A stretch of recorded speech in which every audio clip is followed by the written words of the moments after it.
Today is April 15th. We're on the roof of the Burgueno family, where we're going to be doing a repairability assessment. We see that their roofing system has experienced quite a bit of wind and storm damage recently. Today is the 15th of April. It is 64 degrees. It's 7:55 in the morning. We're going to be doing a repairability assessment right here on the shingle that's marked in X. We see a wind crease through one of the tabs. So what we're going to do is we're going to remove and reinsert that shingle and document what takes place for the homeowner.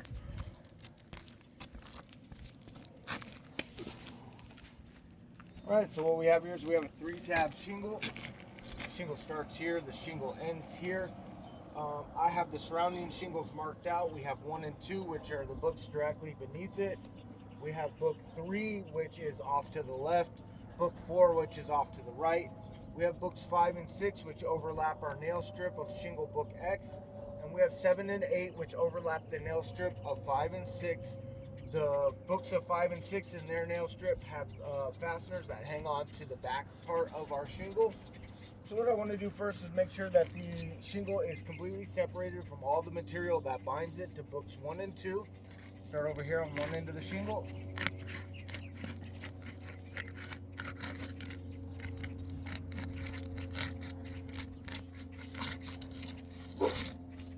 Alright, now I need to do the same things for 5, 6, 7, and 8. Alright,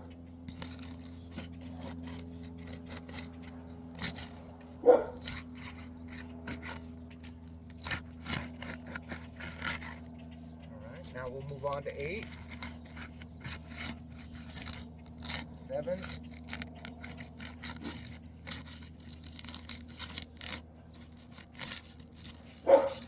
Alright, now I'm going to do an inspection underneath to make sure we don't have any aggressive mat transfer, which we do. Come get this. We see here that the material has transferred from off of book 1. You see that big gouge right there? We'll mark that out in chalk. And we can see if we look underneath it, that big puddle right there of it. So we know that book 1 has material transfer up onto shingle book X. So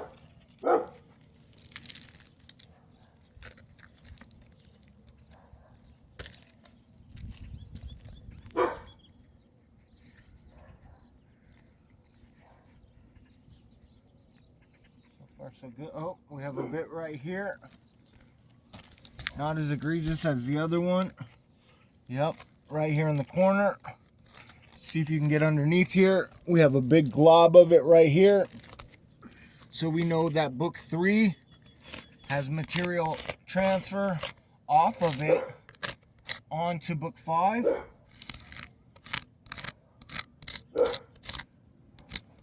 Just mark that out as MT. All right, now we'll go on to book 7.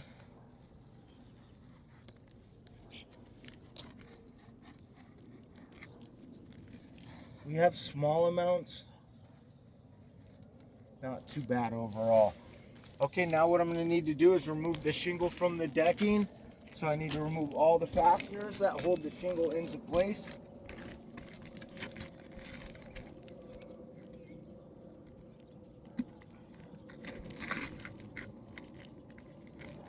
They're driven in kind of deep. Just trying to get under them. Nope, that's a pop through. You might hand me the small pry.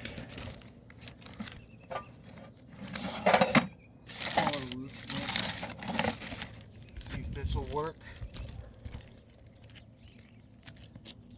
I bought this roofing snake online without seeing it, and it's the wrong size for the actual insertion of a nail, but it actually works very good for pulling fasteners that are stuck. It's like the Timu version of roofing snakes. Not good for much else, but it does get fasteners out.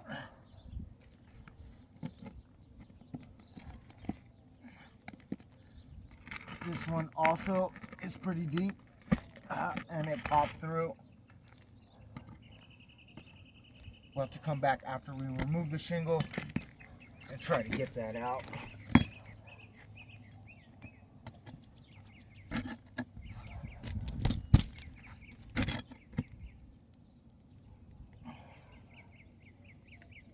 These things aren't playing today.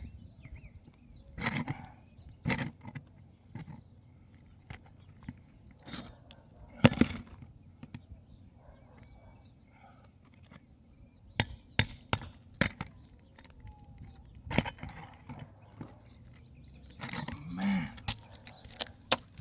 There we go. Alright, I think we have all the fasteners that are in our nail strip removed. Now I'm going to have to get the ones that are underneath 8.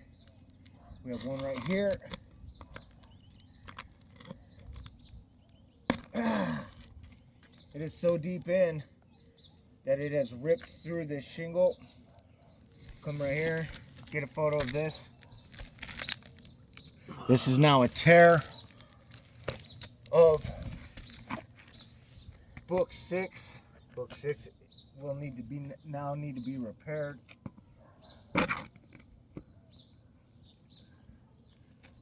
Unfortunately, because they're covered in the, get a close-up of this, because they're covered in the glue and set perfectly deep, getting them out, you know, they've been here for 14 years. Getting them out is an absolute nightmare. Got that one.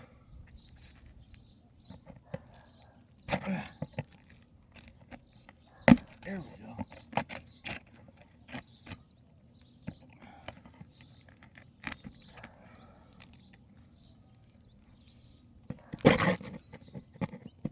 This one too deep. I have to go from underneath. And it popped through.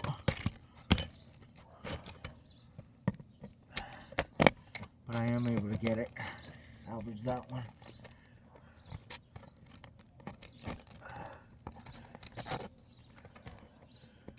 Now I can just get it out. There we go. Alright, and there's probably one more. That one is not in our shingle book.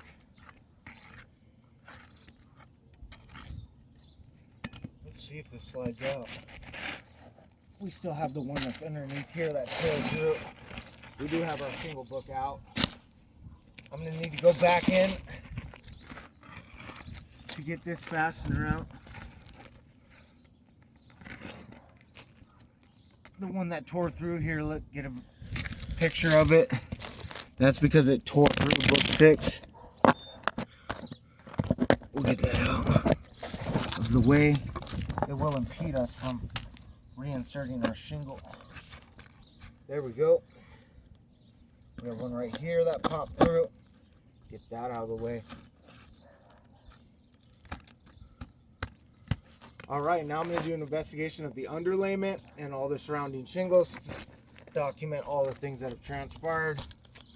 We can see right here, just piles of granule loss. These are granules that have fallen down from the above books. Oh, we have a fastener right here. We'll get that out.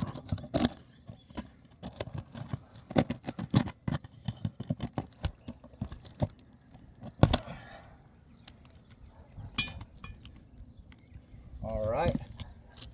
We do have a clean and clear surface. Now I'm going to take the shingle book. Get a better picture right there of that mat transfer. We could probably look under here too. There it is as well. Looks like everything else came out pretty smooth. Now I'm going to take the shingle book, I'm going to line it back into place. I'm going to put the shingle book back where it was. I'm going to take 1 1/4" per code roofing nails. And the recommended roofing snake. The reason why we use the roofing snake is so we don't have to lift the above books more than necessary to get an appropriate nail strike. those set off to the side. Make sure we're lined up evenly, straight in the nail strip. There's one.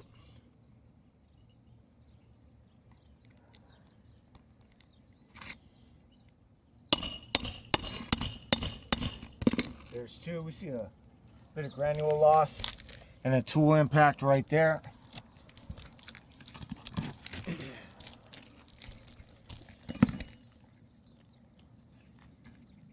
Tool impact. That's pretty common with the roofing snake. The roofing snake requires us to be in the nail strip, but oftentimes that makes contact with the shingle and it fractures the fiberglass. See it again right there. Very small.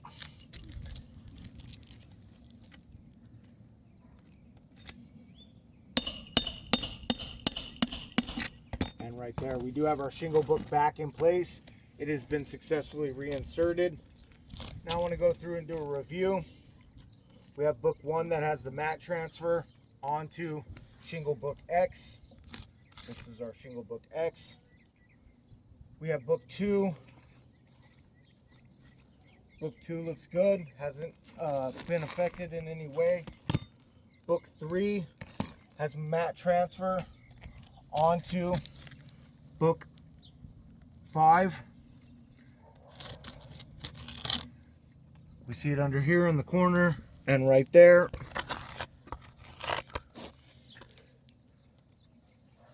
We have a tool impact. Oh, look right here. We also have a bunch of granule loss and a small crease right there. Look at the granule loss. It's just sliding off, man. Book 5 has a tool impact, a crease and mat transfer. Book 6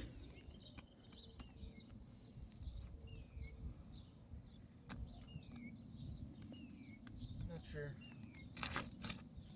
what that was marked for. Oh, it has a tear. Book 6 has this tear right here. So I'm going to mark it out over here, tear.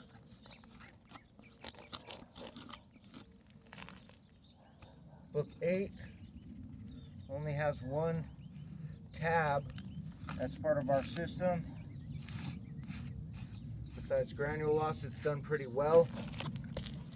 And book 7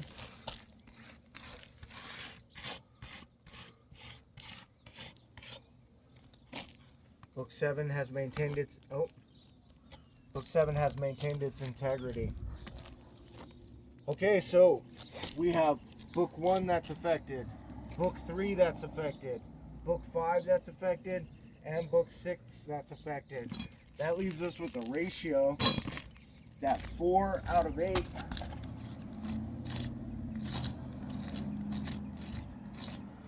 shingles are impacted by the removal and repair of one shingle. Because of this ratio, I do deem this roof irreparable.